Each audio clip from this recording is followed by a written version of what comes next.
versículo 9 al 11 y 14. Amén. Nos acordamos de tu misericordia, oh Dios, en medio de tu pueblo, conforme a tu nombre, oh Dios. Así es tu Lord hasta los fines de la tierra. De justicia está llena tu diestra. Se alegrará el monte de Sión, se gozarán las hijas de Judá por tus juicios. Porque este Dios es Dios nuestro eternamente y para siempre. Él nos guiará aún más allá de la muerte. Padre Santo, en el nombre de Jesús, reconozco que mi Señor Jesucristo sufrió por mí toda enfermedad, toda ruina, escasez, miseria. Te doy gracias, Señor, por lo que hiciste en la cruz. Gracias por haber resucitado y estás sentado a la diestra de mi Padre. Señor Jesucristo, tú prometiste que ibas a hacer morada para cada uno de nosotros. Estamos esperando tu segunda venida. Gracias por guardarnos del día de la ira, por ser fiel. Ayúdanos a permanecer firmes, arraigados y sustentados en tu verdad. Perdona nuestros pecados, líbranos de toda religiosidad y ayúdanos a tener comunión contigo, a tener pasión por tu palabra, por escuchar tu voz y por obedecerte. Espíritu Santo, dame sabiduría e inteligencia espiritual, el conocimiento tuyo con entendimiento, y que el temor de Dios esté vibrando permanentemente en mi boca, en mis ojos, en mis oídos, en mi corazón.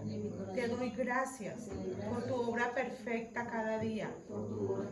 Y te doy gracias por la salvación de mi familia. En el nombre del Señor Jesucristo. Amén. Gracias porque tú eres Dios eterno, Señor. Y asimismo nos has hecho eternos junto contigo, Señor. Gracias por tu bendición en el nombre de Jesús. Amén. Amén. Vamos a ir al libro de Colosenses, capítulo 2. Colosenses, capítulo 2. Y vamos a leer versículos 14 y 15. De hecho, el 13, 14 y 15.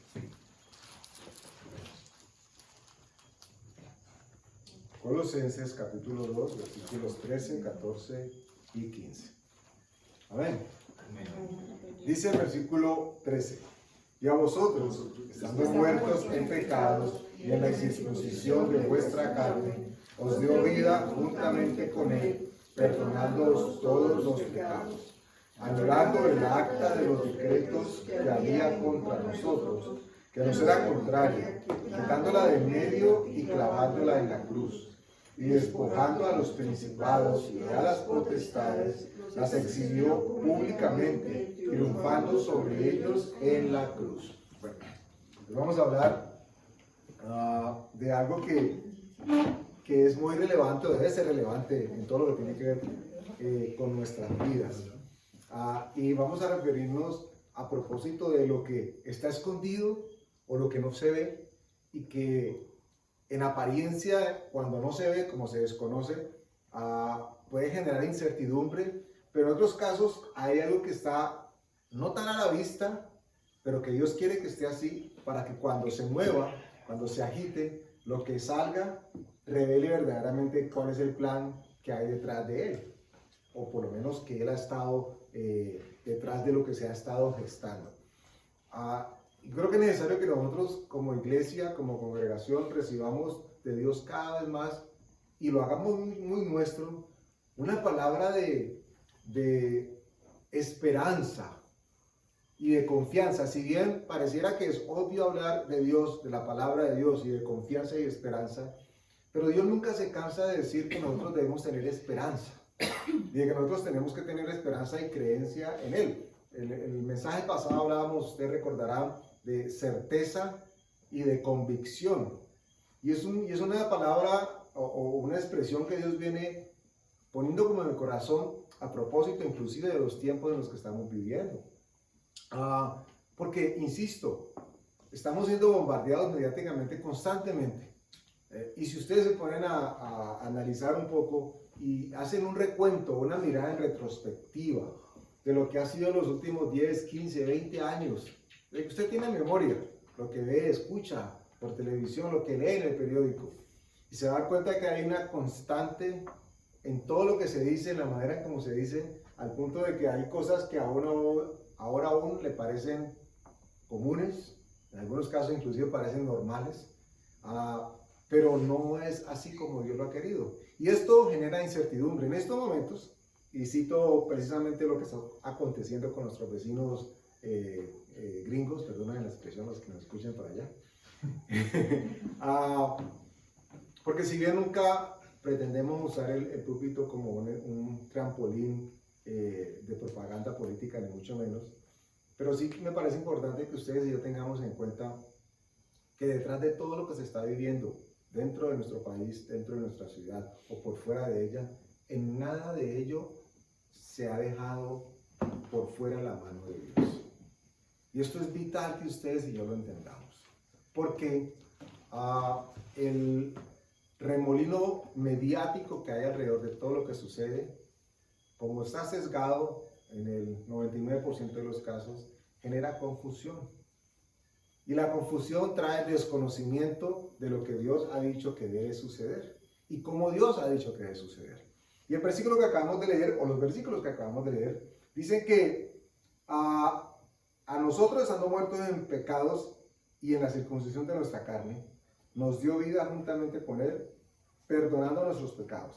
Ahora, noten ustedes lo que dice el versículo 14, anulando el acta de los decretos que había contra nosotros.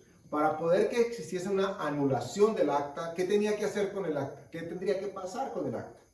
Primero tiene que existir el acta. Tiene que existir el acta, y lo consiguiente era darse cuenta de que existía un acta en contra de nosotros.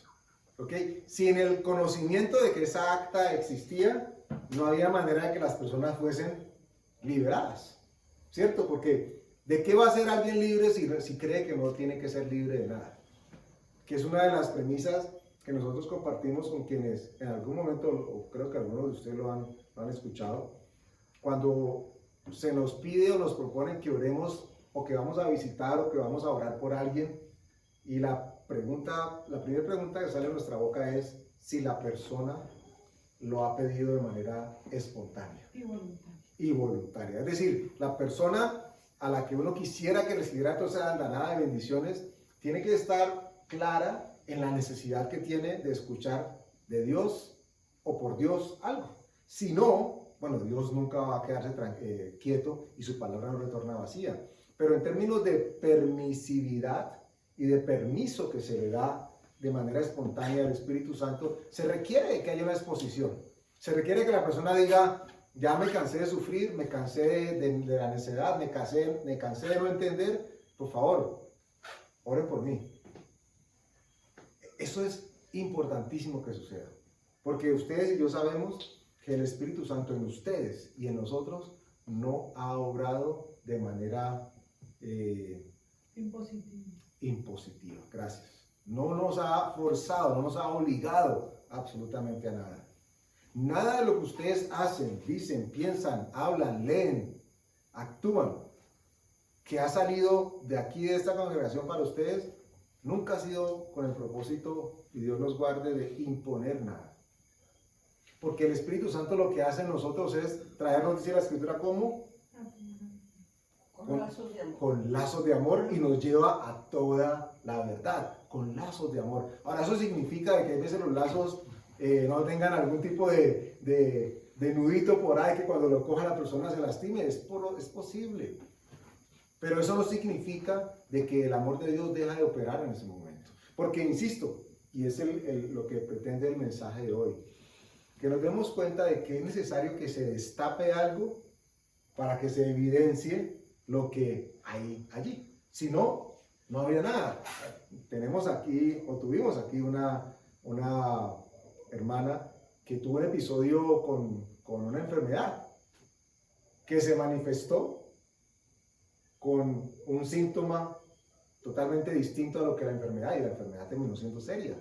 Pero el médico o la médico le decía que gracias a Dios se le había manifestado de esa manera para que pudiese encontrarse el origen que estaba generando la enfermedad. Entonces, a ojos así de distraídos, alguien podría decir, ay, mejor que no se hubiera dado cuenta nunca, ¿cierto? O mejor que no lo hubiera dado para que no se hubiera dado cuenta nunca. Pero seguramente esta persona hoy en día dice, gracias a Dios, se presentó eso para poder que hubiese una respuesta efectiva y que fuese operativa, que en realidad fuese funcional. Un tratamiento a tiempo, correcto. Me queda la inquietud cuando dices que cuando en la oración tiene que haber la autorización a la persona a la que uno está pidiendo la oración. Cuando uno ora por su familia, Por sus hijos. por sus hijos, por sus hermanos, por sus amigos, sus vecinos, todo eso, entonces ahí no había ninguna autorización de parte de ellos. Ojo, porque hay dos expresiones que nosotros usamos muchísimo, no que usamos, que vivimos en accionar muchísimo, son distintas, se relacionan, pero tienen algo de diferencia. Y una es la oración y otra cosa es la intercesión.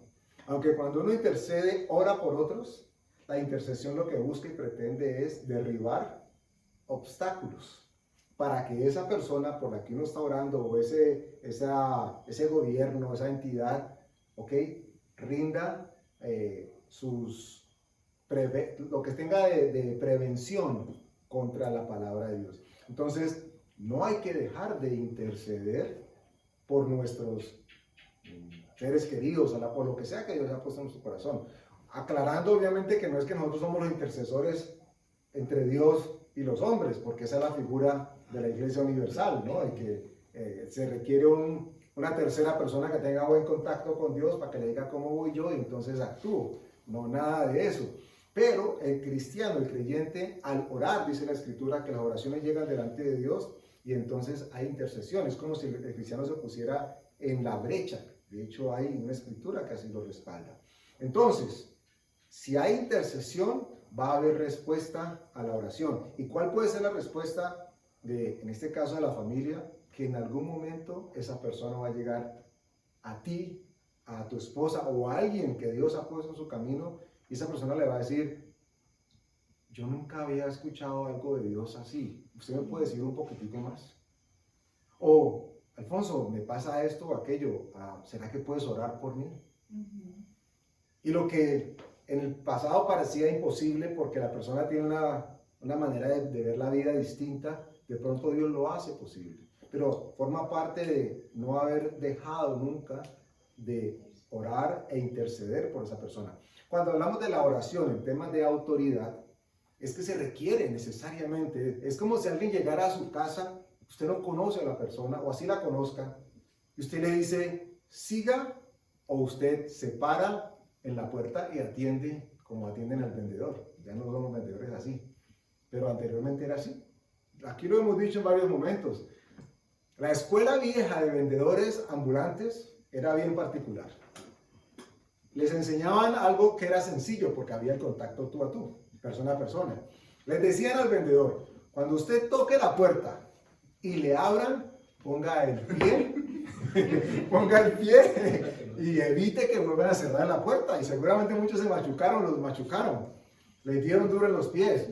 Pero una vez que ponían el pie, el dueño así quisiera cerrar, hasta que no lo quitaran, no podía. Y esos segundos para muchos eran vitales en medio de su verborrea, no sé cómo se dice, a convencer o disuadir al dueño de casa para que le comprara esto o aquello. Pero se requiere necesariamente que haya un permiso del huésped, no, el huésped es el que llega, ¿cómo se dice? No, del que está, del que se recibe, pero hay otro nombre, una expresión que me escapa en este momento. Es necesario de que uno permita, porque el Espíritu Santo, en la persona de Jesús, manifiesto en nosotros, nunca va a entrar como un ladrón forzado. Él no es un vendedor de religión ni de conceptos filosóficos que tengan que ser abrazados para comprar y sentirse mucho mejor. El Espíritu Santo siempre va a llegar como un señor, como un caballero, y nos va a seducir con su amor, no con palabrerías, no con discurso, nos va a seducir con su amor. Y ustedes hagan una mirada hacia el pasado de cuál fue su experiencia en un principio con Dios. ¿Cómo ustedes tuvieron ese acercamiento con Dios? Que tal vez algunos dirán, no, eso fue traumático. No, eso como hubieran bautizado en cebolla cabezona con limón. Porque la persona tal vez que lo presentó, pues, seguramente muy bien intencionada, no lo hizo del todo como Dios querría. Sin embargo, si ustedes encuentran el momento en que ustedes cedieron, en que dejaron de luchar contra Dios, o dejamos de luchar contra Dios, dejamos de argumentar contra Dios, dejamos de buscarnos y encontrarnos para buscarlo y encontrarlo a Él, en ese momento algo sucedió, o muy simbólico o muy significativo en nuestras vidas, pero en un momento en que dijimos, ok Dios, hazlo como tú sabes que tienes que hacerlo. La oración intercesora es como cuando uno está remojando la plantica que ha sembrado y que todavía no le ve el fruto. Esa es la oración intercesora y el Espíritu Santo le da a uno la sabiduría en el momento preciso para hablarle a la persona de lo que esa persona necesita o Dios quiere que uno le diga. Cuando uno lo aborda en sus fuerzas, no va a conseguir nada. Va a conseguir es que el otro se moleste, o va a conseguir es que el otro se sienta acusado, o el otro se sienta, no sé, violentado. Sí, entonces con eso hay que ser muy prudente. Yo no voy a ir a hablarle a una persona que Dios a mí no me ha mandado a hablarle. Pero si en el momento que se dan las circunstancias y yo hablo, debo estar segura y confiada que no soy yo, porque yo no le voy a acusar. Si todo está desde el acusamiento, no hay obra del Espíritu Santo. El Espíritu Santo no nos usa para acusar a nadie, porque la obra del acusador es obra de las tinieblas. Cuando yo me acerco a alguien, por eso se llaman lazos de amor, y yo le muestro con la palabra, seguramente su pecado, su error, sus cosas, está sobre la palabra el fundamento por el cual esa persona tiene que darse cuenta que está pecando.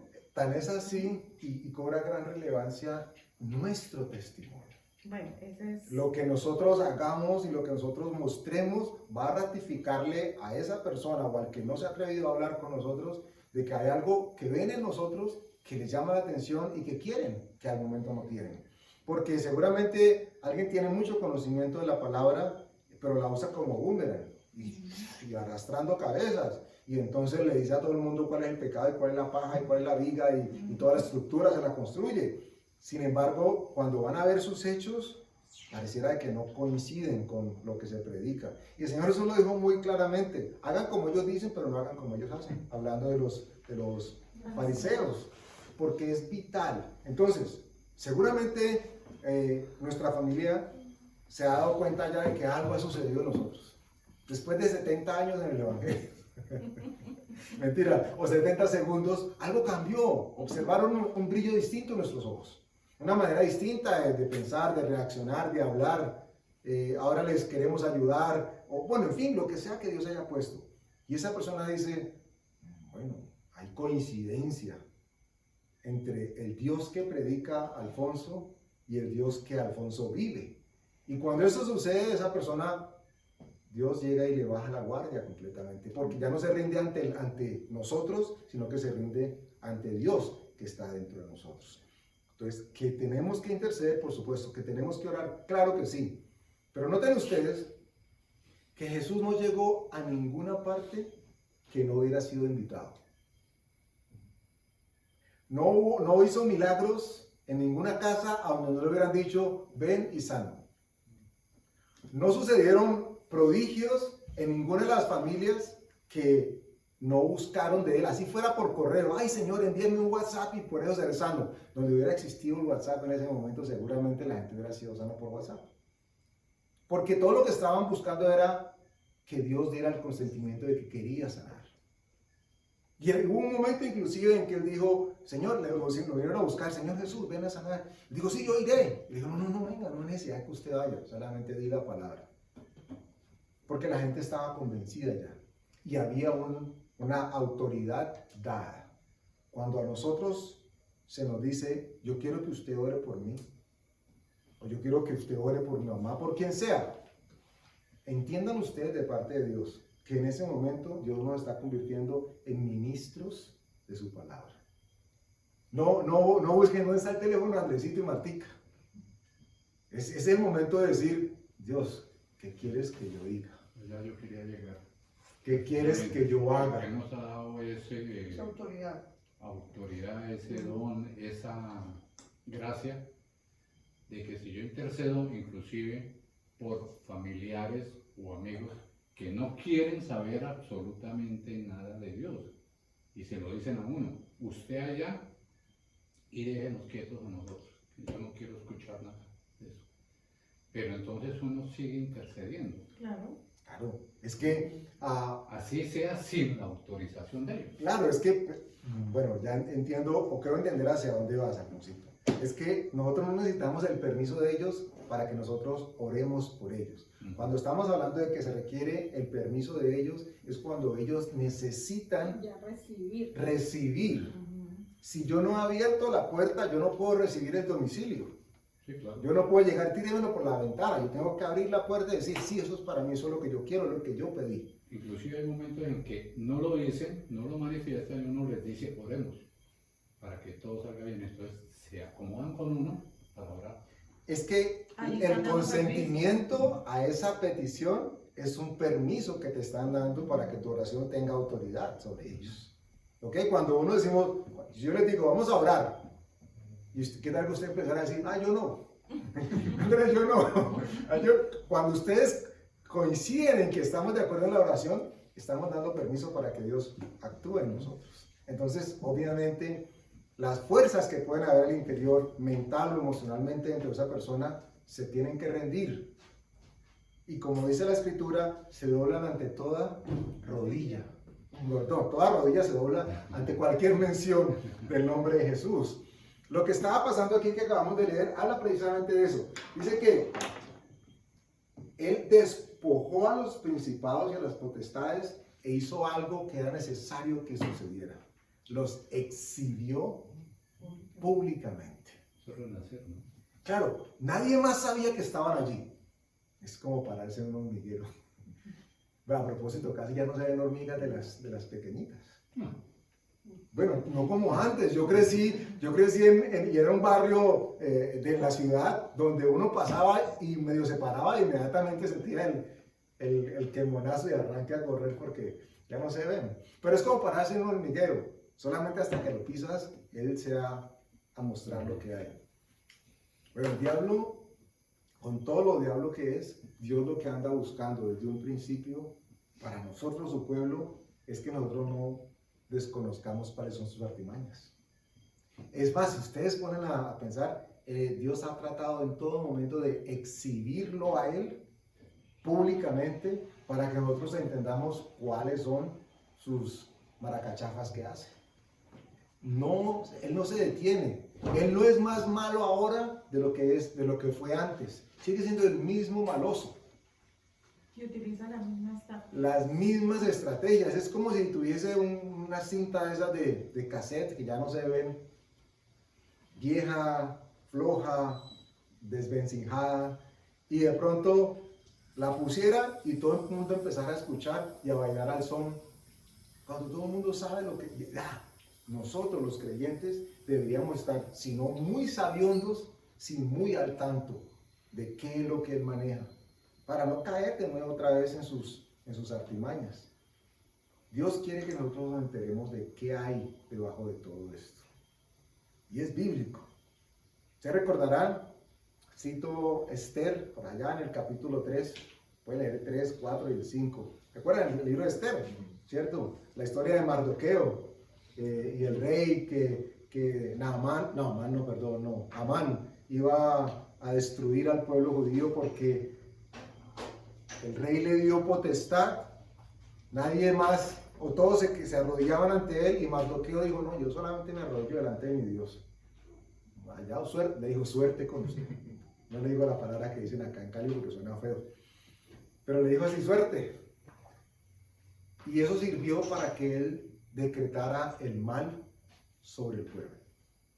Y si uno hiciera una mirada rápida, uno diría, ay, y Mardoqueo, ¿para qué puso a alborotar, señor? Porque no simplemente se arrodilló y ya, y hubiera dicho otra cosa y hubiera cruzado los dedos por detrás y yo me arrodillé, no, señor, eso no vale, eso no vale. ¿Qué tal que le hubiera hecho eso? Y entonces uno diría, ay, es tan vivo, sí, eso la puedo hacer yo. Entonces, pues no. Él llegó y se paró firme. Y esa firmeza de él expuso el plan que se iba a tejer alrededor del pueblo judío. Él permite que se manifieste el plan de las tinieblas. Y ese plan estaba no solamente en afectar a Mardoqueo, ese plan estaba por afectar al pueblo completo de Dios.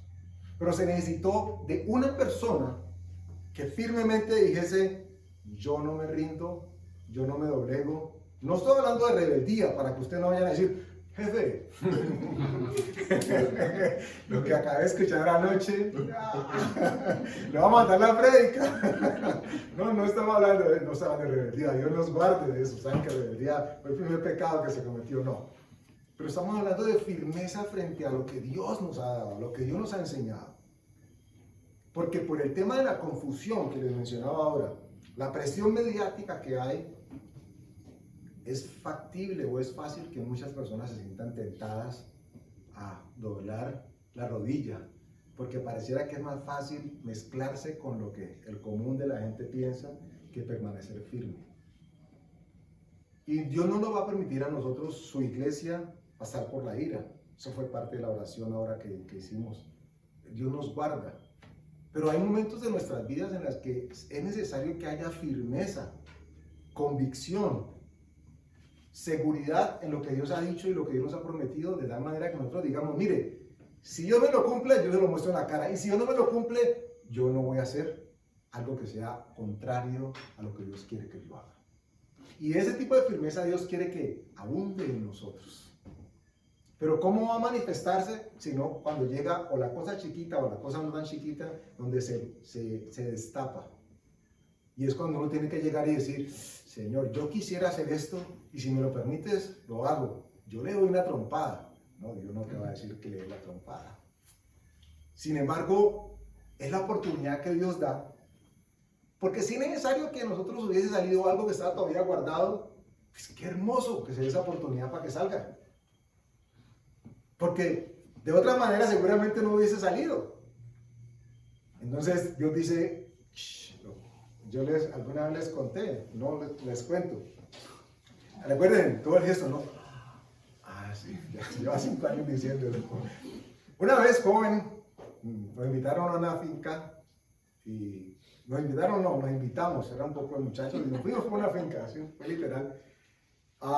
Y eran esos momentos en los que uno pretendía experimentar y vivir, y entonces habían quienes llevaron trago y había quienes llevaron cigarrillos, y alguien se puso a fumar, no voy a decir que fui yo, porque de pronto hay jóvenes que no, ¿eh? Pero lo cierto, lo que recuerdo es que la chispa de un cigarrillo cayó en un camarote, cayeron muchos muchachos y cayó en un camarote, y el que estaba fumando llegó y ya, y todos nos desentendimos de eso, y al rato el humero y el fuego, esa chispita cayó en esos colchones que antes eran de paja y casi se armó un incendio en una finca que era ajena. Dios nos guardó y miren ustedes, curiosamente alguien tenía una botella de agua y entonces le echó agua, listo ya. Ese bendito colchón, una vez le cae una chispa de esas, hay que prácticamente desbaratarlo, porque si no se moja completamente, una sola chispita sirve para que se prenda todo. Es necesario a veces que se exponga lo que hay dentro para que Dios actúe. En este caso, imagínense ustedes, ¿Quién de los judíos? ¿Quién de los fariseos? ¿Quién de los seduceos? ¿Quién de los feos? ¿Quién de los filisteos? ¿Quién sabía hasta ese momento que Jesús moría, que había un decreto así escrito que estaba en contra de toda la humanidad? Nadie lo sabía. Y como nadie lo sabía, pues no tenían nada que objetar. ¿De qué iban a rechistar si desconocían la existencia? Y Jesús dice, un momentico, mire lo que había contra ustedes. Ay, Señor, en serio, y ya no tienen nada que hacer contra ustedes. Porque lo que Dios quiere es que nosotros nos demos cuenta que Él hurgó en medio de la podredumbre que estaba alrededor nuestro, nos saca, pero para mostrar qué era lo que estábamos haciendo, en qué estábamos y por qué ya no nos conviene estar allí. Mardoqueo fue usado como un arma poderosa de Dios para descubrir el plan que había de destrucción de todo el pueblo judío. E insisto, entonces, ¿qué tal que Mardoqueo hubiera dicho, si yo me arrodillo? Y dijo, hubiera dicho, no sé si todavía ya tenía acceso a leer el libro de Naamán, le dice al profeta, ay, si yo tengo que arrodillar, pues tú me perdonas. Ah, sí, tranquilo, vete en paz. Tal que hubiera dicho él, ay, yo me leí esa escritura que dice que si me toca entrar en los ídolos, yo me arrodillo, no pasa nada. No, trascendía. Porque lo que buscaba el enemigo era que el pueblo de Dios se sometiera a él, que se arrodillara a él. Y solamente, dice la escritura, nosotros los hijos de Dios, se nos es permitido considerar un ser ante el cual debemos, podemos y nos conviene doblar nuestra rodilla. Y ese único y solo ser es el Señor Jesús, el que tiene el poder y la autoridad. Pero si no hubiera pasado esto, nadie se hubiera dado cuenta de que ese poder estaba alrededor de nosotros. Noten ustedes esto, lo he expuesto en algún momento y por supuesto uso parte de la imaginación para recrear lo que pretendo transmitir, pero ustedes pueden crear su propia imaginación. Ahora es así, ahora cada quien puede terminar la película como quiere o iniciarla o pausarla. Pero sucedió en la cruz, sucedió en el Calvario. El plan perfecto. Satanás, con todos sus secuaces, todas las huestes, toda la gente de los reyes de las regiones de maldad, todos preparándose para cuando llegase el que iba a ser el heredero del reino de Dios, el sucesor de David, el que desde un principio le dijeron, pues la simiente tuya va a tener problemas con tu simiente, con la simiente del otro. Y todo el mundo espiritual se dispuso a esperar la aparición de quien iba a ser su enemigo, porque escrito estaba. Y aparece Herodes y llama a los magos y llama a todos a los que sabían, a los astrólogos.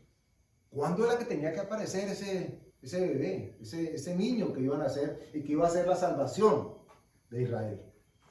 Y él decía, dígame en dónde porque yo quiero ir a adorarlo. Él no quería ir a adorarlo, ya lo sabemos. Pero el mundo de las tinieblas está generando su plan alrededor porque a sus ojos lo que iba a suceder para ellos era un festín. Imagínense ustedes, Jesús lo dijo en una de sus parábolas. Envié al hijo, el dueño de la hacienda, y los peones dijeron, si lo matamos, nos quedamos con todo. Entonces se dan cuenta de que viene el Hijo de Dios, el Salvador, el Mesías, el que va a ser el liberador. ¿Qué creen ustedes que va a ser el reino de las tinieblas? Ay, qué bueno que llega alguien en que nos tenemos que arrodillar. Y serán así. Nada que ver. Ellos prepararon todo un escenario para recibirlo y deshacerse de él. Y ojo que Dios es maravilloso. Y esto puede, de alguna manera, ustedes hacer un paralelo con alguna circunstancia en sus vidas que haya pasado, que esté sucediendo o que le pase a alguien conocido. Porque miren ustedes, todo parecía indicar de que se había perdido. Todo parecía indicar de que ya no había nada que hacer. La mamá de Jesús, los hermanos de Jesús, las hermanas de Jesús, los discípulos de Jesús, los que han sido sanados por Jesús. Todos llegó un momento en que dijeron, ay, y ahora lo mataron, lo colgaron. ¿Y nosotros qué vamos a hacer? Carlitos, ¿qué vamos a hacer? ¿Qué vamos a hacer? Martica se lo llevaron. Y se maravillaban entre ellos. Y es que tú no sabes qué pasó. Y parecía que hubiese acabado el mundo para ellos. Pareciera que el reino de las tinieblas hubiese dado el golpe certero y los tenemos. Y ahí es donde digo yo que me permiten usar la imaginación.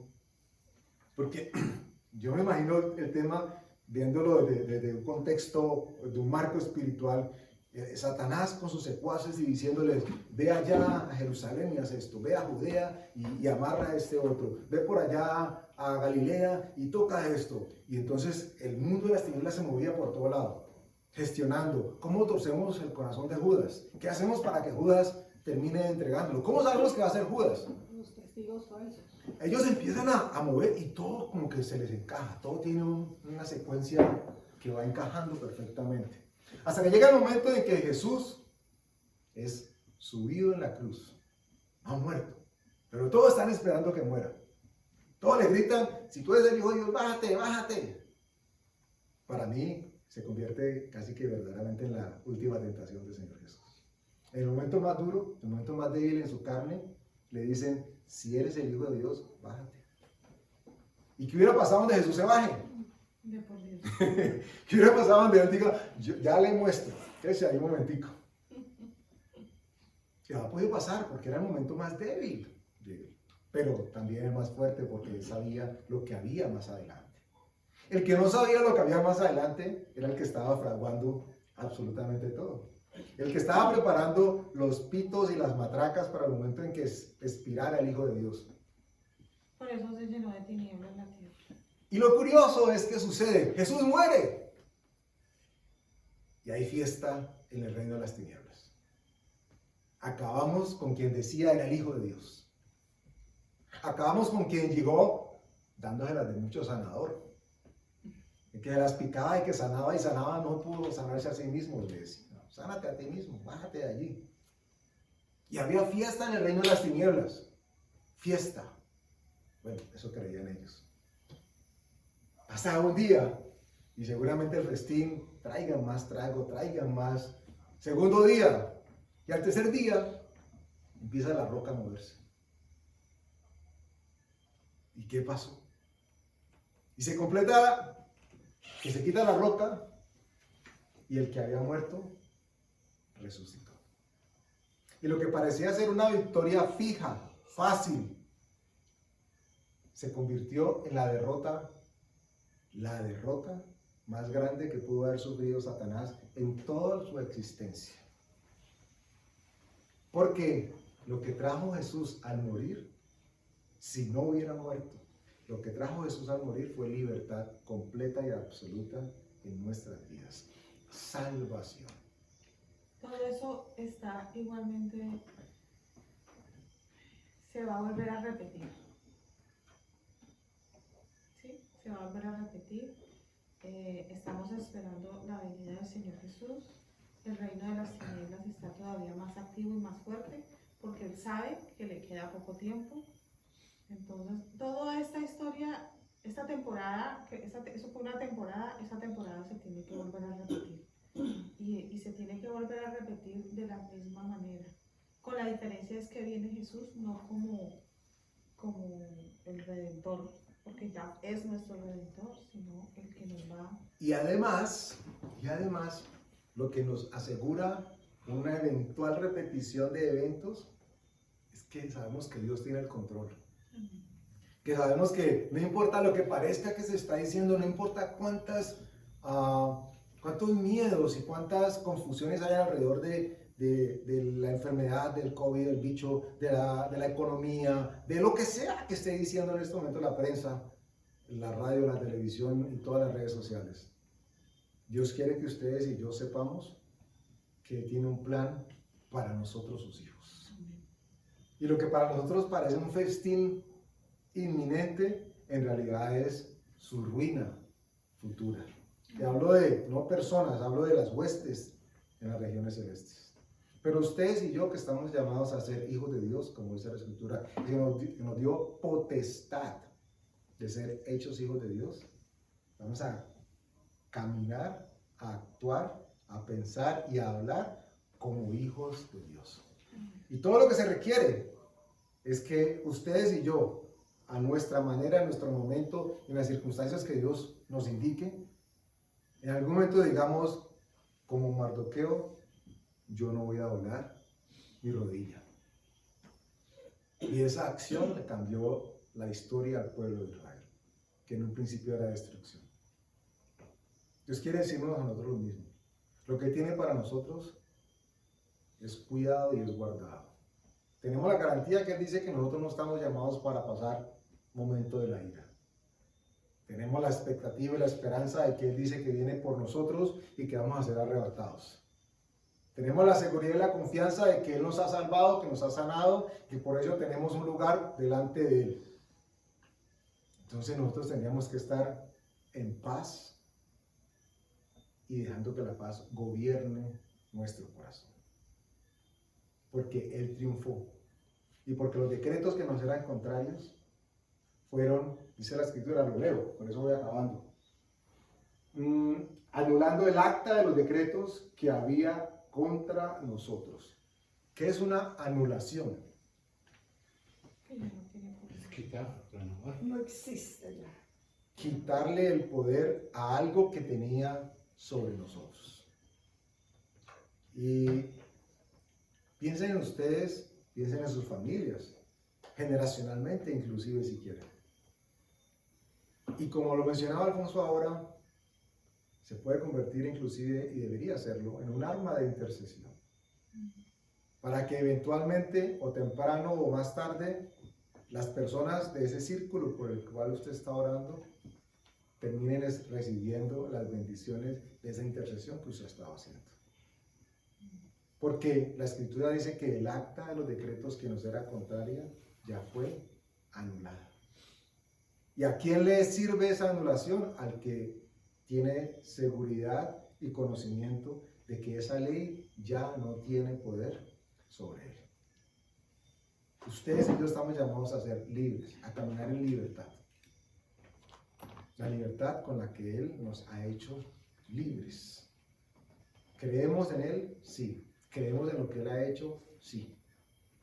Por lo menos deberíamos creer, para poder vivir en la bendición de su palabra.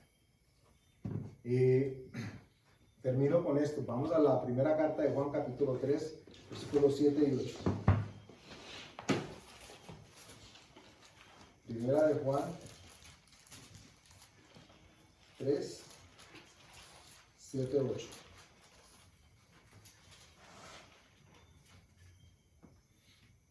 Si de todo lo que hemos hablado en estos 40, 50 minutos, 60 minutos, no sé cuánto ha pasado el tiempo, a usted se le quede algo, me interesa que se quede con esos dos versículos. Colosenses capítulo 3, versículos 2, 13, 14 y 15, y con el que vamos a leer. Primera de Juan, capítulo 3, versículos 7 y 8. Y dice así el 7. Hijitos, nadie os engañe. El que hace justicia es justo como Él es justo. El que practica el pecado es del diablo, porque el diablo peca desde el principio. Para esto apareció el Hijo de Dios, para deshacer las obras del diablo. Quiere decir que si sobre usted, sobre su familia, sobre su negocio, sobre su casa, sobre su cuerpo, sobre su salud, sobre su mente, sobre lo que sea, existía un decreto en contra, Dios nos dice en este momento que para eso apareció Jesús en nuestras vidas, para deshacer las obras que antes había sido cernidas sobre nosotros. Padre, te damos gracias, Señor, por tu palabra, gracias por tu poder, gracias por la unción de tu palabra, Señor, que llega y dices que rompe todo yugo, Señor. Eso es porque eres especialista, Señor, en descubrir las patrañas del enemigo, Señor.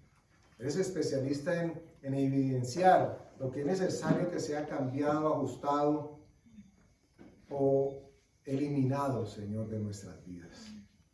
Te damos gracias porque nos prometes que por tu sangre, por tu sacrificio, ya no hay un decreto, no hay un solo decreto, Señor, que tenga poder en contra de nuestras vidas.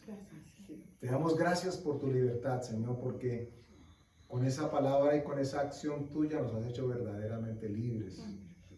Gracias, Señor, te damos.